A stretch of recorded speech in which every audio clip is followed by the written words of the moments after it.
नमस्कार, win times के साथ मैं अभिषेक तिवारी और आज हमारे साथ मौजूद हैं। एक गाना आपने यूट्यूब पर सुना होगा, बाजार मूवी का, तेरे बिना मैं अधूरा लफ्ज़ हूँ, कुछ ऐसा है। मैं थोड़ा अच्छा नहीं गाता हूँ। राहत फ़तेह अली खान के साथ जिस गायिका ने आवाज़ दिया है वो हमारे साथ बैठी हैं। बहुत बहुत स्वागत है मैम आपका। Thank you so much. आप विंध्य क्षेत्र की आन बान और शान, सुरीली आवाज़, बिहार के पानी का एक मीठा सा प्यारा सा जो एक्सेंट है वो पूरा सुनाई देता है आपके गानों पे। Thank you. आपका बचपन रीवा में गुजरा है, तो बचपन को कैसे याद करती हैं आप? बहुत ही सुनहरा बचपन था मेरा। अच्छा। क्योंकि मैं शायद फर्स्ट क्लास से जब स्कूल जाना शुरू किया तब से मैं यहीं रीवा में रहने लग गई थी, तो अमूमन पूरा बचपन रीवा में गुजरा है। बचपन से लेकर कॉलेज तक रीवा में ही रही हूँ, तो बहुत अच्छी यादें हैं। म्यूज़िक की शुरुआत भी रीवा में हुई और आगे भी यहीं से बढ़े, तो बहुत ही अच्छा बचपन है। जब याद करती हूँ तो बहुत अच्छा लगता है। मेरी सारी यादें स्कूल की, कॉलेज की, यूथ फेस्टिवल की, और कहाँ सीखा, कहाँ गए, कितनी डांट खाई और कितना परिश्रम किया, सब याद आता है, तो बहुत अच्छा भी लगता है। बचपन में ही एक पारिवारिक जो माहौल था आपका वो संगीतमय था, मतलब पापा आपके गा रहे हैं, मम्मी गा रही हैं, आपके काका साहब बहुत अच्छे तबला वादक हैं, तो एक इस माहौल में रह के आपको कैसे लगा कि कब लगा कि मुझे अब सिंगर बनना चाहिए या फिर आप सिंगर बन सकते हो? गाना तो 3 साल में शुरू कर दिया था। क्या बात? 3 साल में? हाँ, ऐसा मुझे मेरे परिवार के लोग बताते हैं, मेरे मम्मी पापा बताते हैं, और ताऊ जी और जो भी घर के सदस्य हैं बड़े, वो सब बताते हैं कि जब मैं 3 साल की थी तो मेरे काका के फ्रेंड्स आते थे। मेरे काका खैरागढ़ म्यूज़िक यूनिवर्सिटी में पढ़ते थे तभी। अच्छा। तबला ट्रेनिंग लेते थे, और तब वहाँ से जब वो आते थे छुट्टियों में तो उनके बहुत सारे फ्रेंड्स आते थे उनके साथ में, और हमारे घर पे रात रात भर म्यूज़िक का माहौल होता था। क्या बात है? तो वो बताते थे कि जब सारे बच्चे खेल रहे होते थे बाहर, तब मैं म्यूज़िक सुन रही होती थी। जहाँ भी म्यूज़िक चल रहा होता था मैं वहाँ बैठती थी, और उनके गोद में बैठकर मैं वही रिपीट करती थी जो वो गाते थे। तो इनफैक्ट हाल ही में मुझे मेरे अंकल के दोस्त भी मिले जो जिन्होंने मुझे याद करा दिया कि अरे ये तो 3 साल की थी और तब मैंने इसे देखा था। उसके बाद सीधा उन्होंने मुझे अभी 3-4 दिन पहले देखा। अच्छा। तो सारी बचपन की यादें वापस आ गई। और बिल्कुल ठीक कहा आपने, पापा बहुत अच्छा गाते हैं। प्रोफेशनली तो उन्होंने इसे अपना करियर नहीं चुना, लेकिन बहुत अच्छा गाते हैं, और शायद उन्हीं की वजह से, और मेरे 4 फादर्स, मेरे दाऊ साहब भी गाते थे। अच्छा। और तो फैमिली में इनफैक्ट सभी लोग हैं। प्रोफेशनली सिर्फ मैं हूँ, चाचा जी हैं, और अब मेरे कज़न हैं, छोटे भाई हैं जो इसको आगे परसीव करना चाहते हैं। क्या बात है। स्कूल और कॉलेज के दिनों को कैसे याद करती हैं और किस तरह से आपने संगीत को अपना फील्ड ऑफ इंटरेस्ट बनाया? वो तो बन ही गया था, मतलब 3 साल से ही आप फील्ड ऑफ इंटरेस्ट था, पर स्कूल और कॉलेज में कैसे पार्टिसिपेट किया? यूथ फेस्टिवल की आपने बात की, तो कैसे इन सब पर?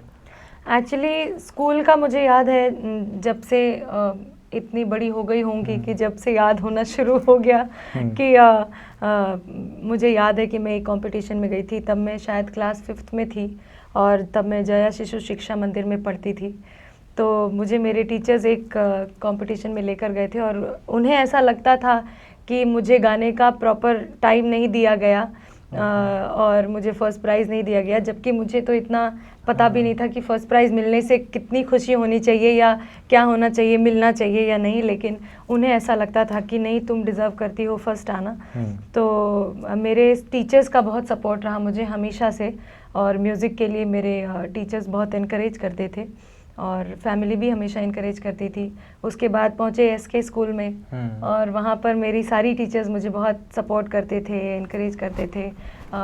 बाल दिवस होता था, उसमें हम भोपाल जाते थे। अच्छा। और वहाँ पर भी गए, और अच्छे अच्छे प्राइजेज़ लेकर आए थे हम और स्कूल में बड़ा उनको गौरव महसूस होता था, और हमें बहुत अच्छा लगता था कि हम कुछ कर पाए स्कूल के लिए। और उसके बाद कॉलेज में आए, और यूथ फेस्टिवल में हर साल ही पार्टिसिपेट किया। कॉलेज में कैसा आपने पार्टिसिपेशन कैसा था आपका? कॉलेज जिस साल पहुंची थी उस साल से ही उस साल एक्चुअली ये नेक की टीम आई थी Okay. कॉलेज में, जिस साल मैं फर्स्ट ईयर में थी। तो और मैं साठे मैडम को बहुत अपना आइडल मानती थी तब, कि मुझे वैसा ही बनना है। उनको देखकर मुझे लगता था कि मुझे ऐसा ही एक प्रोफेसर बनना है म्यूज़िक का। तो मैं उनके पास गई और मैंने कहा कि मैम आपसे बात करनी है। तो वो मुझे पहचानते नहीं थे, उन्होंने मुझे कहा हाँ करो बात। मुझे बोल देना, याद है और आज का दिन है, अब इतना प्यार करती हैं मुझे। और तब भी जब मैंने उनको बताया कि मैं यहाँ पर मैंने एडमिशन लिया और मैं आप को बहुत फॉलो करती हूँ, आपके जैसा बनना है, बिल्कुल। तो बहुत प्यार से उन्होंने समझाया। और जब गाना सुना तो बहुत खुश हुई। और फिर मैं काफ़ी दिनों तक उनके पास सीखने भी गई। और उसके अलावा मैंने एक्चुअली म्यूज़िक सीखना शुरू किया था जब मैं 11th क्लास में थी। Okay. तो आरजे पसाना साहब थे जिनके पास मैं म्यूज़िक सीखने के लिए जाती थी। इंडियन क्लासिकल वोकल सीखा मैंने उनके पास में। और उसके बाद साठे मैडम के पास भी काफ़ी दिनों तक गई।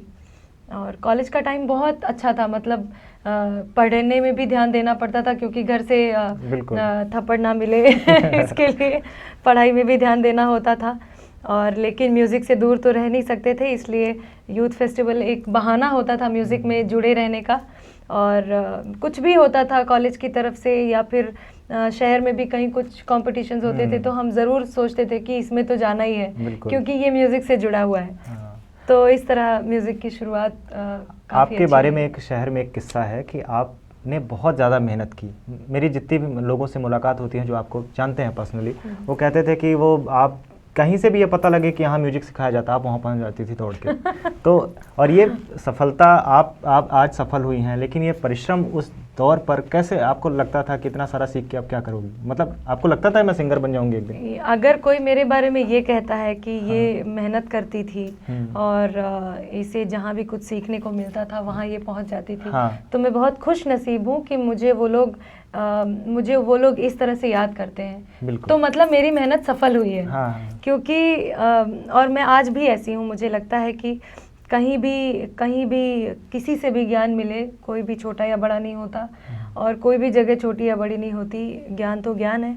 आज भी मैं उसके लिए तत्पर रहती हूँ। कहीं कुछ भी सीखने का मौका मिले तो मैं ज़रूर चाहती हूँ कि मुझे वो पता चले कैसे।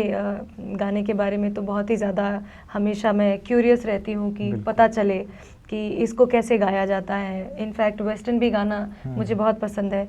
तो कैसे गाते हैं, अभी बिना सीखे गाएंगे तो बहुत ऐसा लगेगा कि पता नहीं देसी चिरैया मराठी बोली।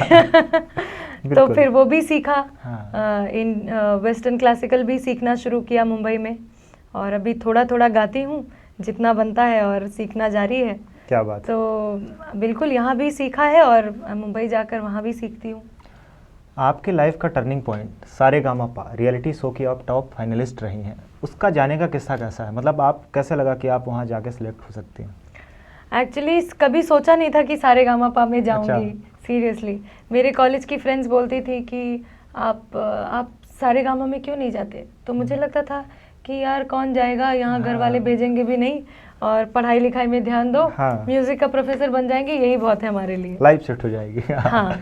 तो मेरी मम्मी हमेशा बोला करती थी कि तुमने म्यूज़िक ले तो लिया है, क्योंकि क्या हुआ कि मैं इंजीनियरिंग करना चाहती थी। अच्छा। मेरी मम्मी मुझे इंजीनियर बनाना चाहती क्या थी। बात है। और मैंने लिया भी था मैथ्स 11th क्लास में। लेकिन फिर ये हुआ कि मेरा इतना ध्यान म्यूज़िक में रहता था तो मेरे प्रिंसिपल सर ने ही मुझे बोला था कि तुम अपना टाइम क्यों गंवा रहे हो, तुम्हें आगे करना क्या है। अच्छा। तो मैंने कहा सर करना तो म्यूज़िक ही है। तो उन्होंने बोला तो ये 2 साल भी मत बर्बाद करो मैथ्स में, क्योंकि मैथ्स को भी टाइम चाहिए और म्यूज़िक को भी टाइम चाहिए। बिल्कुल। तो मैं तुम्हारी हेल्प करूँगा, तुम म्यूज़िक ले लो, मैं तुम्हारा सब्जेक्ट चेंज करवा दूँगा। तो फिर मैंने घर पे आके पूछा तो मम्मी तो बहुत ही नाराज़ हुई थी। उनका कहना ये था कि म्यूज़िक वालों को शिक्षा कर्मी की नौकरी भी नहीं मिलती और तुम म्यूज़िक लेकर क्या करोगी। तो मैंने कहा बस अब देखेंगे क्या करेंगे, पर म्यूज़िक करना है। तो पापा तो बिल्कुल खुश थे कि तुम्हें जो मन करता है वो करो, जिसमें तुम्हें ज़्यादा कॉन्फिडेंस है। तो बस वहाँ से म्यूज़िक ले लिया और आगे बढ़ गए। आपने बताया कि परिवार का माहौल म्यूज़िक वाला था, फिर भी ऐसी बातें होती थी कि म्यूज़िक क्यों ले लिया, पढ़ाई पर ध्यान दो? ऐसे एक्चुअली मेरे परिवार में इतना ये दबाव नहीं था किसी चीज़ का कि तुम्हें यही करना है। मैं बहुत लकी हूँ इस मामले में, क्योंकि मेरे पापा मम्मी ने इतना दबाव कभी नहीं डाला कि तुम्हें पढ़ना ही है, तुम्हें इंजीनियर ही बनना है, तुम्हें डॉक्टर ही बनना है, इतना कभी भी दबाव नहीं डाला।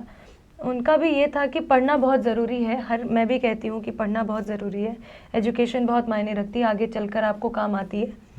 लेकिन आपको पता होना चाहिए कि आप अपना बेस्ट किस चीज़ में दे सकते हैं, किस क्षेत्र में दे सकते हैं। जब आपको ये पता हो जाएगा कि आप अपना बेस्ट कर सकते हैं तो फिर वही करना चाहिए, क्योंकि जो आप 100% कर सकते हैं वहाँ 50% से क्यों समझौता करना है। तो हाँ, तो आपने पूछा था सारेगामापा में कैसे गए।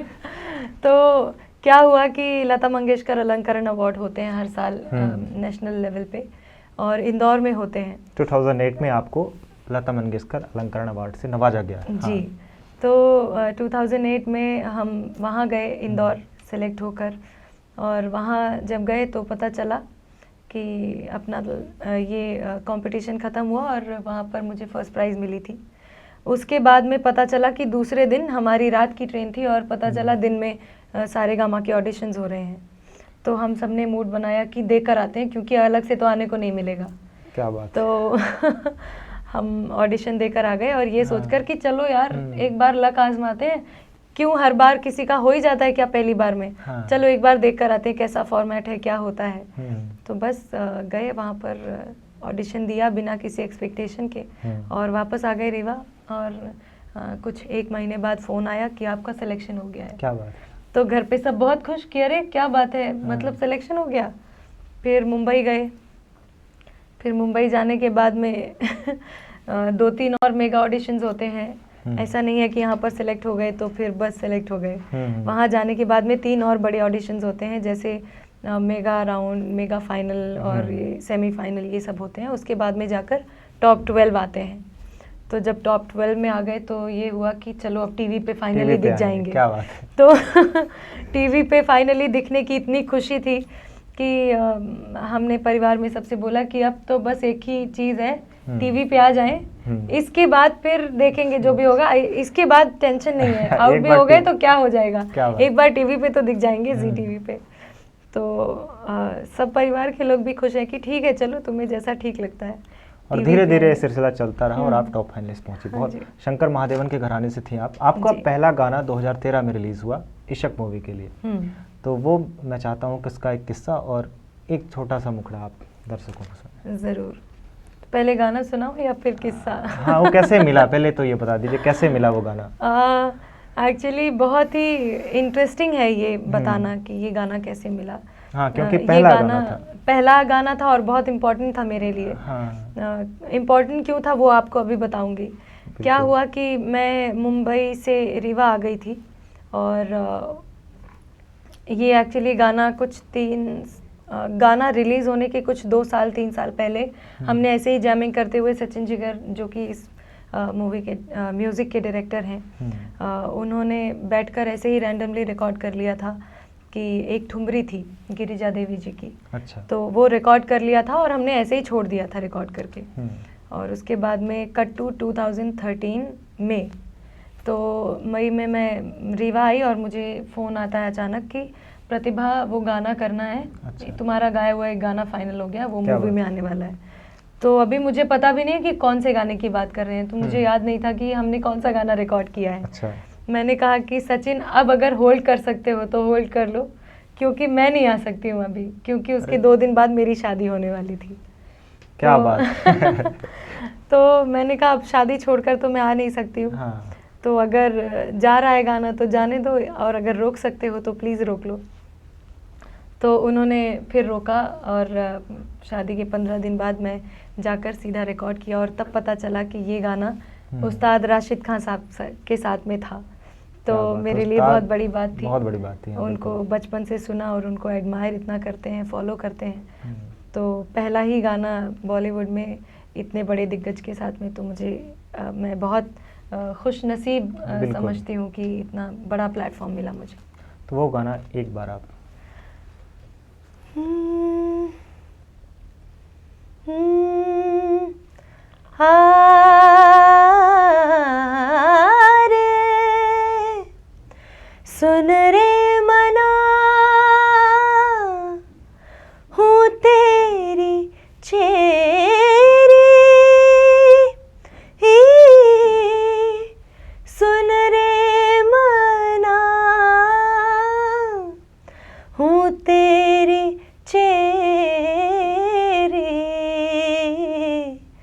काहे सतावे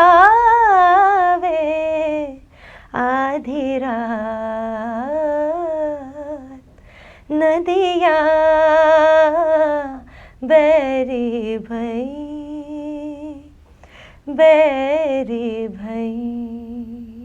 क्या बात है, Thank क्या you. बात है। म्यूजिक के अलावा आपके क्या शौक हैं? ऐसी कौन सी हॉबीज़ हैं जिन पर आप अगर म्यूजिक नहीं करते तो फिर वो करते हैं? वैसे एक सिंगर से ये पूछना कि उसकी हॉबी क्या है, आई थिंक मेरे हिसाब से गलत है, क्योंकि अच्छा, क्या सिंगर बात? हर चीज़ में म्यूज़िक को डाल देते हैं। हाँ। हर चीज़ उनकी म्यूज़िक से शुरू होकर म्यूज़िक में ही ख़त्म हो जाती है। हम्म, लेकिन बहुत रिसेंटली एक कुछ ऐसा मेरे साथ हुआ जिससे मुझे पता चला कि अच्छा ये भी मैं कर सकती हूँ। हाँ। मुझे पहले लगता था कि मैं म्यूज़िक के अलावा कुछ कर ही नहीं सकती हूँ। तो लेटली एक फ़ोन आया कि आपको एक ऑडिशन के लिए आना है। तो ऑडिशन मतलब सॉन्ग? ऑडिशन के लिए आना है, तो मुझे भी यही लगा हाँ, कि सॉन्ग के हाँ, लिए होगा। हम्म, तो मैंने सोचा कि सॉन्ग के लिए तो ऑडिशन के लिए जाना ठीक नहीं है, तो मैंने उनको लिंक्स भेज दिए हाँ, कि ठीक कि है। ये मेरे गाने हैं, आप एक बार सुन लीजिए। हाँ, फिर थोड़े दिन तक आया नहीं, फिर दूसरी बार फ़ोन आया कि ये एक्टिंग के लिए फ़ोन है। कोई वो लोग उन्होंने बोला कि मुग़ल आज़म एक प्ले हो रहा है। तो मैंने दूसरी बार भी इग्नोर किया, और बहुत बड़े प्रोडक्शन हाउस से फ़ोन आया था, मुकेश छाबड़ा के यहाँ से। तो मुझे लगा कि शायद गलती से मेरे पास फ़ोन आ गया होगा, बिल्कुल, क्योंकि मैं तो एक्टर हूँ नहीं, और इन्होंने सिंगर को क्यों फ़ोन करना है। फिर मैंने इग्नोर किया, तो मेरे घर वालों ने मुझे बहुत डांटा इस बारे में कि तुम्हें इतनी अच्छी जगह से फ़ोन आ रहा है और तुम इग्नोर कर रही हो, कम से कम एक बार देख तो लो, हो सकता है जेन्युइन हो। तो तीसरी बार आया तो मैंने उनको पूछ ही लिया सामने से कि आप मुझे क्यों फ़ोन कर रहे हैं, क्योंकि मैं तो एक्टर हूँ नहीं, और मैं तो सिंगर हूँ। तो उन्होंने बोला आप सिंगर हैं इसीलिए आपको बुला रहे हैं। तो मैंने पूछा कि ये क्या चीज़ है। तब उन्होंने मुझे बताया कि एक म्यूज़िकल प्ले हो रहा है मुग़ल आज़म, जो कि अब तो विदेशों में भी हो रहा है, और मैं बहुत खुश नसीब हूँ कि मैं एक हिस्सा हूँ इस प्ले का, और बहुत अच्छा किरदार है मेरा, बाहर का किरदार कर रही हूँ मैं। इस शो के बारे में थोड़ा सा बताइए कि ये एक लाइव शो होता है, लाइव परफॉर्मेंस होता है, इसमें गलती की कोई गुंजाइश नहीं होनी चाहिए। बिल्कुल भी नहीं। एक्चुअली ये एक लाइव सिंगिंग शो है, जिसमें आपको एक्टिंग करते हुए गाना है। मतलब मैं वहाँ पर प्रतिभा होकर नहीं गा सकती, मुझे एज बाहर गाना होता है। अच्छा। बाहर का कैरेक्टर थोड़ा सा ग्रेइश है, मतलब नेगेटिव भी नहीं है लेकिन फुल्ली पॉजिटिव भी नहीं है। तो आप सबने मुग़ल आज़म की कहानी सुनी होगी कि एक अनारकली है, और अनारकली से बहार को बहुत प्रॉब्लम्स हैं कि वो सलीम के करीब क्यों जा रही है। अच्छा। क्योंकि बहार को अल्टीमेटली मलिकाए हिंदुस्तान बनना है, तो वो हर संभव प्रयास करती हैं कि अनारकली सलीम की बेगम ना बनने पाए। तो बस वही मेरी भी कोशिश रहती है ऑन स्टेज।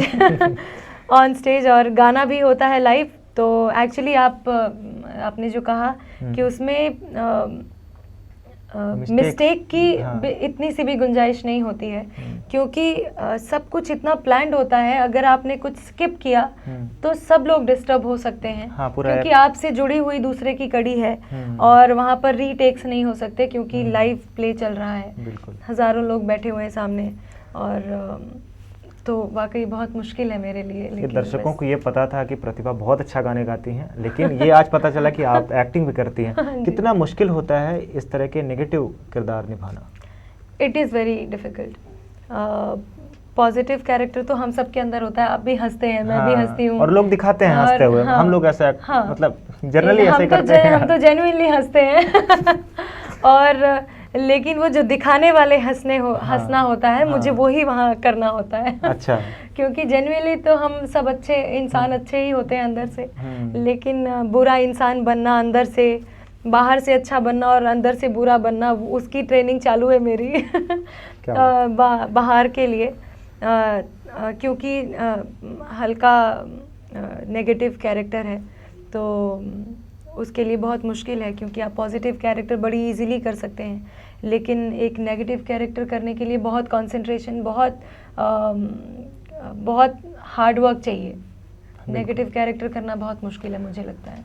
आप सबको बता दूं कि अभी तक आपने 10 मूवियों के लिए आवाज़ दी है अपनी, अभी लेटेस्ट जो मूवी आई थी जिसका मैंने जिक्र शुरू में किया था, तेरे बिना मैं अधूरा लफ्ज़ हूँ, मैं गा के इसलिए बार बार बता रहा हूँ, मुझे बड़ा अच्छा लग रहा है कि मैं आपके सामने गा रहा हूँ। अच्छा। तो ये सैफ अली खान स्टार मूवी है और राहत फ़तेह अली खान के साथ आपने आवाज़ दी है, तो जी। प्लीज़ मैं चाहता हूँ कि एक बार यूट्यूब पे आप सुने, लेकिन एक बार हमारे साथ लाइव आप सुनाएं प्लीज़। यूट्यूब पे भी सुन सकते हैं और टीवी पे भी आता ही रहता है। हाँ। और फिल्म भी जाकर देखें तो अच्छा रहेगा। अच्छा। हालांकि ये गाना मेरे बहुत ही अच्छे फ्रेंड हैं सोहेल सेन, जिनका म्यूज़िक है इसमें, और ये गाना करीबन 30 बार हमने रिकॉर्ड किया होगा, क्योंकि लोगों को सिर्फ एक ही गाना सुनाई देता है जो कि रिलीज़ हो चुका है, लेकिन रिलीज़ होने के पहले क्या क्या कहानियाँ होती हैं, कितनी बार डब करना होता है, कभी एक बार लाइन बदल गई है, कभी एक बार ट्यून बदल गई है, कभी एक बार पूरा अंतरा चेंज हो गया है। तो आई थिंक करीबन 30 बार हम लोगों ने रिकॉर्ड किया है, और वो भी विद फुल पेशेंस।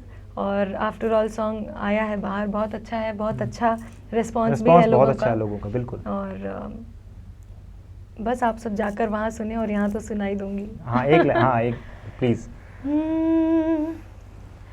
सजना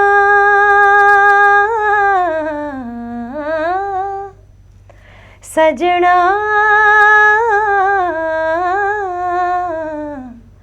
सजना हो, कहता है दिल ये तुझ पे कर लूं सजदा रे, लगता है चेहरा तेरा जैसे रब का रे, जिस्मों जान दे दूं तुझको ऐसे अपना रे, देता है जैसे कोई जान का सदका रे, देखो आँखों में भर के अपना मुझको बना के, कहता है लम्हा प्यार का, तेरे बिना मैं अधूरा लफ्ज़ हूँ, पढ़ ले मुझे मैं तेरा इश्क हूँ, तेरे बिना मैं अधूरा लफ्ज़ हूँ, पढ़ ले मुझे मैं तेरा इश्क हूँ। क्या बात है, बहुत बहुत बहुत अच्छा, थैंक यू। आपने रीवा से आपका अच्छा लगाव रहा है, अच्छी चीज़ यहाँ की क्या लगती है? अब होम प्लेस है तो सब चीज़ अच्छी लगती होगी, बस आपने मेरी लाइन बोल दी तो कि मुझे रीवा की एक चीज़ मत पूछिए कि कौन सी अच्छी लगती है, मुझे रीवा की हर चीज़ बहुत अच्छी लगती है। जो आप मतलब मुंबई में बताते हो अपने फ्रेंड्स को, या फिर जो आपसे पूछता हो कि आपके सिटी में ऐसा क्या खास है? तो मैं अपने फ्रेंड्स को बोलती हूँ जो कि म्यूजिशियंस हैं, जो म्यूज़िक से जुड़े हैं, उनको सबसे पहले तो मैं एक ताना मार देती हूँ कि अगर तुम म्यूज़िक से जुड़े हो और तुम रीवा को नहीं जानते हो तो तुम्हारी सबसे बड़ी कमी है, बिल्कुल। अपनी इस कमी को पूरा करो। तो फिर जाहिर सी बात है वो मुझे पूछते हैं कि ऐसा क्यों बोल रही हो, तो मैं उन्हें बताती हूँ कि म्यूज़िक की शुरुआत ही जहाँ से हुई है, तानसेन जी हमारे रीवा में थे, और रीवा इतना ब्लेस्ड प्लेस है, यहाँ से म्यूज़िक की इतनी अच्छी शुरुआत हुई, और फिर तानसेन जी दिल्ली चले गए, लेकिन वो उन्होंने अपने सुर बिखेरे हैं यहाँ पर। तो मुझे बताने में बहुत फ़ख्र महसूस होता है कि मैं रीवा से हूँ, और उसके अलावा तो मुझे रीवा की हर चीज़ पसंद है, मुझे गोविंदगढ़ जाना बहुत पसंद है। अच्छा। और रीवा में कुछ जगहें हैं जो मुझे अच्छा लगता है जाना, जैसे एक लक्ष्मण बाग है, वहाँ पर मैं कभी कभी जाती हूँ, हमारे कुछ पर्सनल वहाँ पर यादें हैं। अच्छा। जो फैमिली से जुड़ी हुई हैं, तो हम वहाँ ज़रूर जाते हैं कई बार। अदरवाइज़ तो रीवा में जाने की कमी नहीं है, पूरा रीवा ही अपना परिवार है।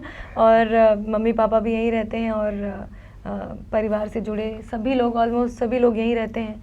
तो जब रीवा आती हूँ तो ऐसा लगता है कि अब जाने का टाइम बहुत जल्दी आ जाता है, चाहे 10 दिन का टाइम लेकर आऊँ, चाहे 15 दिन का, 15 दिन कैसे निकल जाते हैं पता ही नहीं चलता। तो रीवा इज़ वेरी स्पेशल।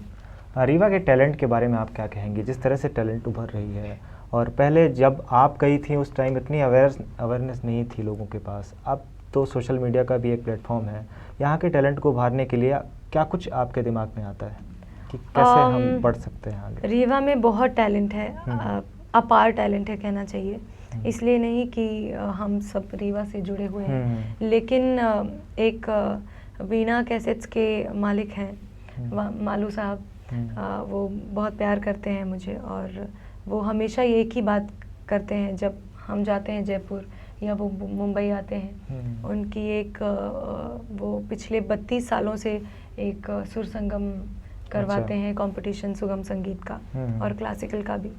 तो वो जब भी वहाँ पर रीवा से कोई जाता है तो वो मुझे एक ही बात कहते हैं कि रीवा के पानी में ऐसा क्या है, तुम्हारी बीहर नदी का पानी ही सुरीला है क्या? क्या बात है। तो इतने सुरीले लोग कहाँ से लाते हो तुम लोग, तेरे यहाँ के सारे लोग इतने सुरीले होते हैं। अच्छा। तो मुझे सुनकर बहुत अच्छा लगता है।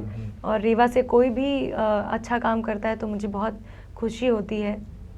कुछ नाम मैं ज़रूर लेना चाहती हूँ, जैसे म्यूज़िक के क्षेत्र में बहुत अच्छा उन लोगों ने नाम किया है, जैसे मुकुल सोनी है, वाणी साठे हैं। अभी 2-3 लड़कियों से मेरी रिसेंटली मुलाकात हुई, एक लड़का भी है जो लोग बहुत अच्छा म्यूज़िक कर रहे हैं और मैं ज़रूर चाहती हूँ कि आगे मैं उनके लिए कुछ कर पाऊँ तो मैं ज़रूर करूँ। जैसे प्रांजलि है, प्रांजलि सिंह नाम है। अच्छा। और विनायक सिंह है जो कि मेरे कज़िन ही हैं। और इन जिनका भी नाम ले रहे हैं ये जेन्युइनली बहुत अच्छा गाते हैं, इसलिए नहीं कि इनको मैं पर्सनली जानती हूँ। हाँ। पर इसलिए एक कल्याणी मिश्रा है, वो भी बहुत अच्छा गाती हैं। तो मैं चाहती हूँ कि ये सब लोग जो भी म्यूज़िक में अच्छा कर रहे हैं और जो नहीं, जिन्हें मैं नहीं जानती हूँ, उनसे भी मैं हमेशा चाहती हूँ कि उनसे मिलूँ या जानूँ वो लोग क्या कर रहे हैं, उन्हें किसी चीज़ की ज़रूरत है तो मैं ज़रूर पूरा करना चाहती हूँ। इनफैक्ट मैंने एक फ्री वर्कशॉप के बारे में भी सोचा है। अच्छा। मैं अभी तक बाहर इसलिए नहीं बोल रही थी कि किसी को ये ना लगे कि अरे अभी तक कुछ किया नहीं और बस ऐसे बोलते रहते हैं। तो वादे करना नहीं है, बस करना है आपके लिए कुछ।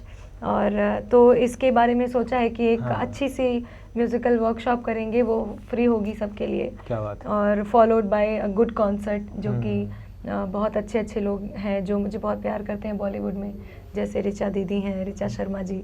और मेरे बहुत अच्छे फ्रेंड हैं पृथ्वी गंधर्व। अच्छा। जो कि हरिहरन जी के शागिर्द हैं। ऐसे बहुत सारे लोग हैं जो म्यूज़िक में बहुत अच्छा नाम कर रहे हैं और बॉलीवुड में अच्छी दखल रखते हैं। उनको मैं ज़रूर रिक्वेस्ट करूँगी कि वो यहाँ पर आएँ और अपना टाइम दें, और मुझे 100% यकीन है कि वो आएंगे और आप सबको उनसे मिलवाएंगे और जो भी हो सके वो मैं ज़रूर करूँगी। ये सुन के और देख के बड़ा अच्छा लगा कि आप यहाँ के टैलेंट के बारे में इतना सारा ज्ञान रखती हैं और उनको आगे बढ़ाने के लिए कुछ तो सोचा है। डेफिनेटली। सोशल मीडिया पर मैं बात कर रहा था। सोशल मीडिया एक ऐसा प्लेटफॉर्म है जो कि आजकल का पूरा दौर उसी पर बेस्ड है। जब आप गए थे उस टाइम पर इतना क्रेज़ नहीं था। अब कितनी ज़्यादा ये प्लस पॉइंट है हम लोगों के लिए, आज के युवा के लिए, कि कितना जल्दी वो फेमस हो सकते हैं? बहुत ही अच्छा क्वेश्चन है ये, क्योंकि जब मैं सारेगामा में गई थी 2009 में, तो आज से करीबन 9 साल पहले की बात है। तो तभी वाकई सोशल मीडिया इतना हाइप नहीं था, ख़ास करके यूट्यूब। और आज तो बहुत बड़ा प्लेटफॉर्म है यूट्यूब, और मुझे लगता है कि मैं सबको ये सजेस्ट करना चाहती हूँ जो लोग म्यूज़िक करते हैं या जो लोग किसी भी क्षेत्र में आगे बढ़ना चाहते हैं, उन्हें एक्चुअली किसी प्लेटफॉर्म की ज़रूरत नहीं है। बिल्कुल। आपको बॉलीवुड की ज़रूरत नहीं है, आपको किसी चीज़ की ज़रूरत नहीं है। You have your own platform.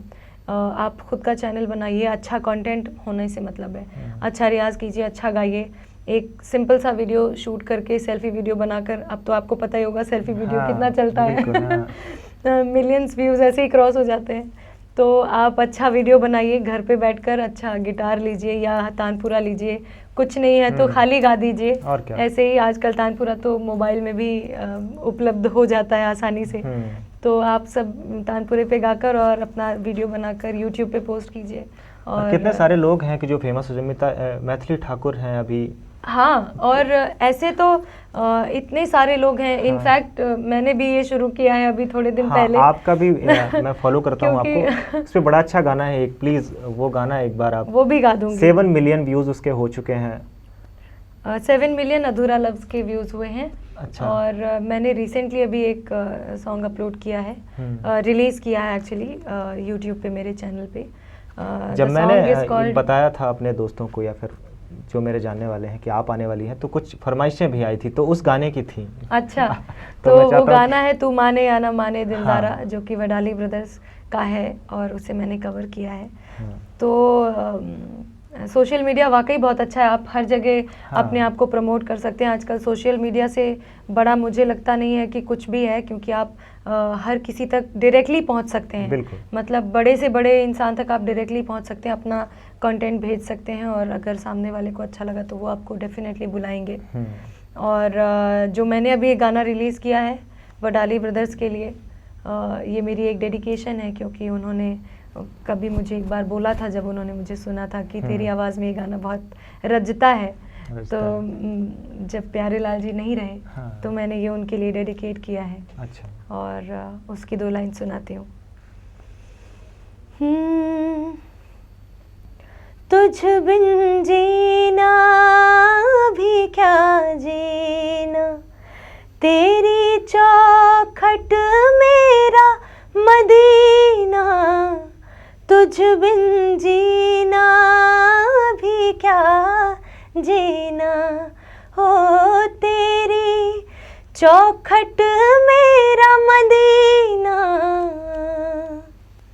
कहीं और ना हो कहीं और ना, सजदा गवारा असां ते तैनू रब मनिया, तू माने या ना माने दिलदारा, असां ते तैनू रब मनिया, दस होर केड़ा रब दा दुआरा, दस होर केड़ा रब दा दुआरा, असां ते तैनू रब मनिया, तू माने या ना माने दिलदारा, असां ते तैनू रब मनिया। क्या बात। Thank you. आपका सोच बहुत सारे इस कंट्री में तो हर जगह होता होगा, आप विदेशों में भी जाते हैं, अब तक कितने देश हो चुके हैं जहाँ रीवा की आवाज़ पहुँच चुकी है? एक्चुअली ऐसा ही कोई एक क्वेश्चन मुझे कुछ 1-1.5 साल पहले किया था। हाँ। 1-1.5 साल पहले क्या, करीबन 6-7 महीने हुए होंगे शायद। तो तब मुझे पता ही नहीं था कि मैंने कितने कंट्रीज़ में ट्रैवल कर लिया है, और मेरा पासपोर्ट ख़त्म हो गया। तो मैंने सोचा कि मुझे ये कैसे हो सकता है कि मुझे यही नहीं पता है कि मैं कहाँ कहाँ जा चुकी हूँ। अच्छा। और मेरे पास ये रिकॉर्ड क्यों नहीं है। तब मैंने गिना था, तो अब मैं हिसाब रखती हूँ कि मैं कितनी कंट्रीज़ जा चुकी हूँ। अच्छा। तो अभी तक मैं लगभग 30 कंट्रीज़ में जा क्या चुकी बात हूँ। है, 30 देश। और कई सारी कंट्रीज़ ऐसी भी हैं जहाँ मैं कई बार जा चुकी हूँ। तो अब मेरा कोशिश यही रहती है कि अब किसी ऐसी कंट्री जाने को मिले जहाँ मैं नहीं गई हूँ। मतलब ये बिहार की सुरीली आवाज़ 30 देशों तक पहुँच चुकी है और स्टिल कंटिन्यू आप जाते रहें, और बिल्कुल आप जाते रहें और यहाँ की आवाज़ को पहुँचाते रहें। Thank you. मैम, एक बड़ा ही संवेदनशील मुद्दा है आजकल बॉलीवुड का, मी टू। हाँ। इसके बारे में मतलब क्या कुछ आप विचार रखते हैं, और किस तरह से ये चीज़ों को डिस्टर्ब कर रही है, या फिर बॉलीवुड को कैसा एक फेज, जो एक फ्रेम बनता है बॉलीवुड के लिए, वो कैसा हो रहा है मी टू के कारण, और कितना सही और कितना गलत? देखिए, मैं इसके बारे में मैं अपना पर्सनल ही ओपिनियन दे सकती हूँ, क्योंकि इसके बारे में हर किसी की अपनी अलग राय होगी। बिल्कुल। मुझे ऐसा लगता है कि डेफिनेटली किसी के साथ भी गलत होना अच्छी बात नहीं है। लेटली किसी को ये लगता है कि हमारे साथ ऐसा हुआ था, और अगर वो उसे लोगों तक पहुंचाना चाहते हैं जिसमें कोई गलती नहीं है, कोई गलत बात नहीं है, लोगों को पता होना चाहिए कि किसके साथ क्या हुआ है, so that they can be aware of it. लेकिन ये सिर्फ उसी हद तक करना चाहिए, अपनी आपसी रंजिश मिटाने के लिए नहीं होना चाहिए। और एक चीज़ मुझे बहुत स्ट्रांगली लगता है, ये हर किसी का अपना अपना मानना हो सकता है, मुझे लगता है कि you must retaliate at the same time. आपके साथ जब कुछ हो रहा है, without thinking of any consequences, अब बाद में क्या होगा, इसका परिणाम क्या होगा, अभी बोले तो काम चला जाएगा हाथ से, या अभी बोले तो कोई नाराज़ हो जाएगा, या अभी बोलने से बाद में बोलने से हमारा काम भी बच जाएगा और हम भी बच जाएंगे। दोनों चीज़ें आप एक साथ नहीं लेकर चल सकते, या तो आर या पार होना ही चाहिए।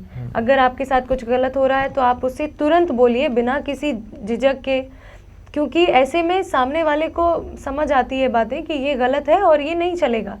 आपके उस रिटेलिएट करने से दूसरे को भी बल मिलेगा कि ऐसा करने से अच्छा होता है।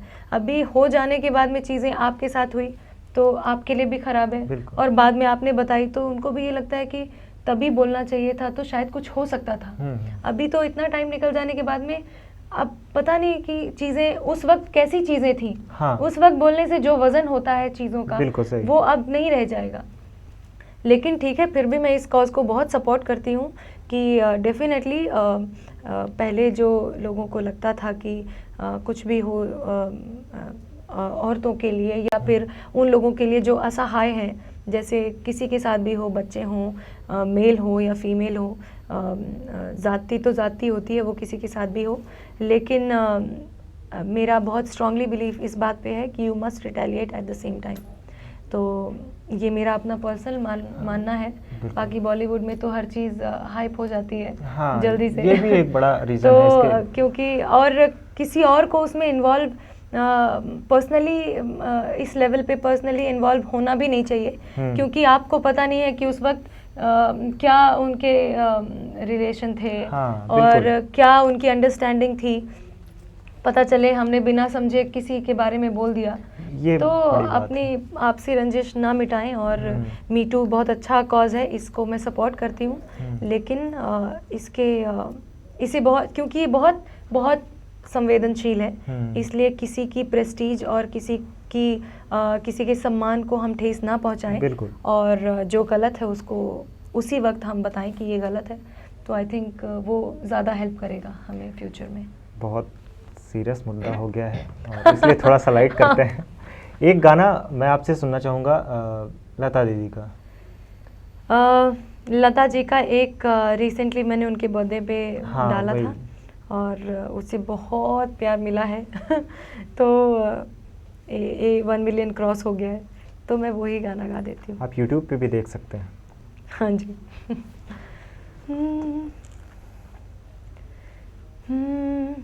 जरा सी आहट होती है तो दिल सोचता है, जरा सी आहट होती है तो दिल सोचता है, कहीं ये वो तो नहीं, कहीं ये वो तो नहीं, कहीं ये वो तो नहीं, जरा सी आहट होती है तो दिल सोचता है, कहीं ये वो तो नहीं, कहीं ये वो तो नहीं, कहीं ये वो तो नहीं। क्या बात है, Thank you. बहुत बहुत अच्छा। Thank you. अब इस लेवल पे पहुंचने के बाद आपका बहुत सारे सिंगर्स के साथ, प्रोड्यूसर्स के साथ उठना बैठना और ये सारी चीज़ें आप कैसा महसूस करती हैं, और क्या कुछ संदेश देना चाहेंगी जो रीवा के उभरते हुए नवोदित कलाकार हैं, गायक हैं, सिंगर बनना चाहते हैं और आप जैसा बनना चाहते हैं?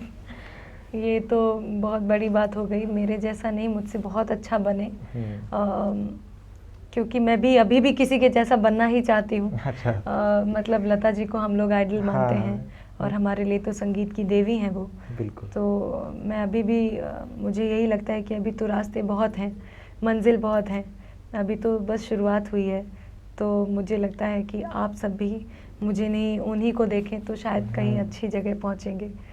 और उसके अलावा एक ही चीज़ बोलना चाहती हूँ उन सभी लोगों को जो लोग अभी अपना करियर शुरू करना चाहते हैं इस फील्ड में, कि आप सबसे पहले तो बिल्कुल श्योर हों, क्योंकि म्यूज़िक एक ऐसी चीज़ है जो भगवान ब्लेस करता है, जिसे वो ही उसके पास ही होती है।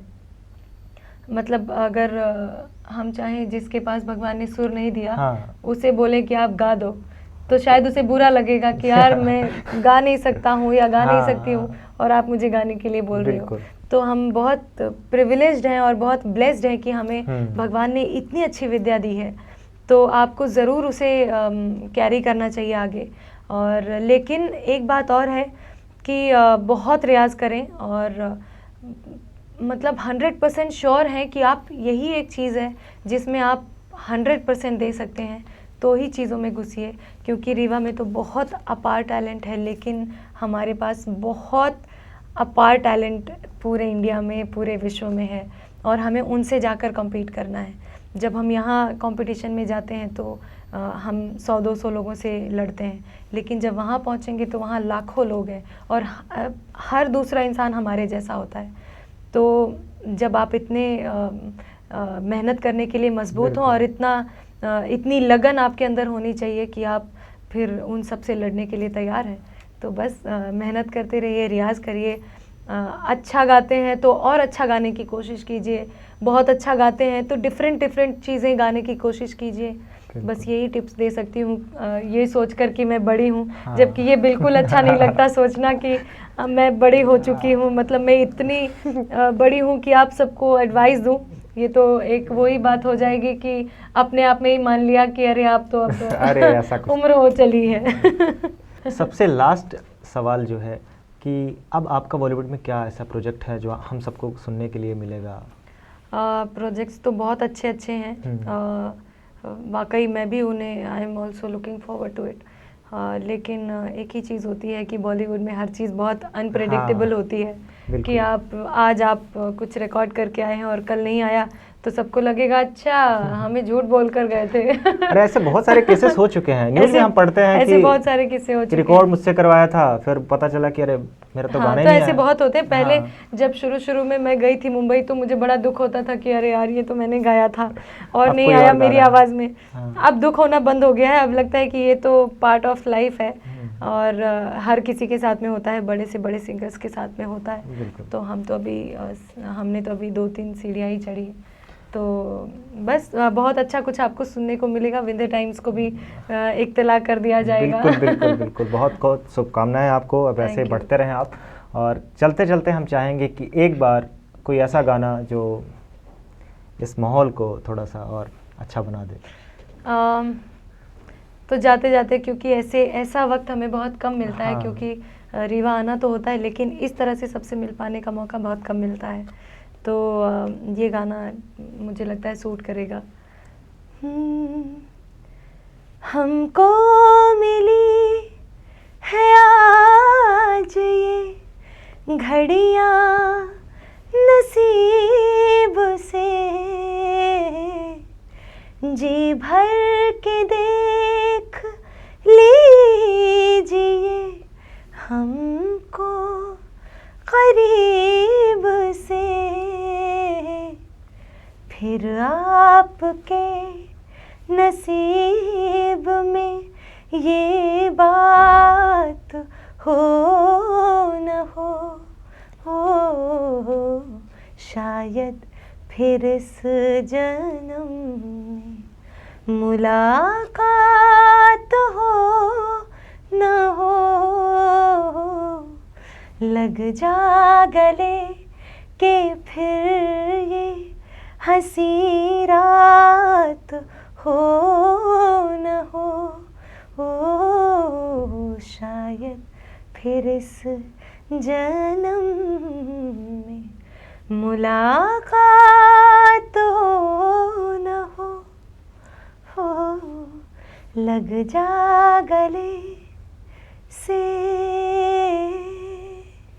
क्या बात Thank है, you. क्या बात है, बहुत बढ़िया। Thank you. तो ये थी हमारे साथ बॉलीवुड प्लेबैक सिंगर प्रतिभा सिंह बघेल। और हमारे लिए तो आप हमारी अपनी है, हमारे पूरे रीवा बिल्कुल, की, बिल्कुल, बिंद की बिल्कुल। आन बान शान। कितनी बार बोलूँगा लेकिन बोलना पड़ेगा। तो थैंक यू सो बहुत मच। अच्छा लगा। आप जब भी रीवा आएँ तो एक बार हमारे माध्यम से ज़रूर आप सभी से बहुत रूबरू अच्छा हों। लगेगा मुझे। इनफैक्ट मैं तो सोचती हूँ कई बार कि रीवा आए हैं और कैसे सबसे मुलाकात हो, और आप ये माध्यम तो सबसे बेहतर है। हालांकि सोशल मीडिया पे बहुत एक्टिव रहती हूँ, लेकिन फिर भी ये माध्यम और भी अच्छा है क्योंकि हमसे ज़्यादा लोग आपको फॉलो करते होंगे, अरे। क्योंकि आप इतनी ताज़ा खबरें देते हैं सबको। थैंक यू तो thank you so much for watching us here and आप सबको दिवाली की बहुत बहुत शुभकामनाएं। अच्छा सेफ रहें और पटाखे जलाते वक्त ये ज़रूर ध्यान दें कि जो जानवर होते हैं उन्हें बहुत तकलीफ़ होती है, तो थोड़े कम जलाएं या उनसे दूर जाकर जलाएं। बस इतना ही कहना चाहती हूँ। Thank you so much. Deepavali की शुभकामनाओं के साथ बने रहें विंध्य टाइम्स के साथ। धन्यवाद।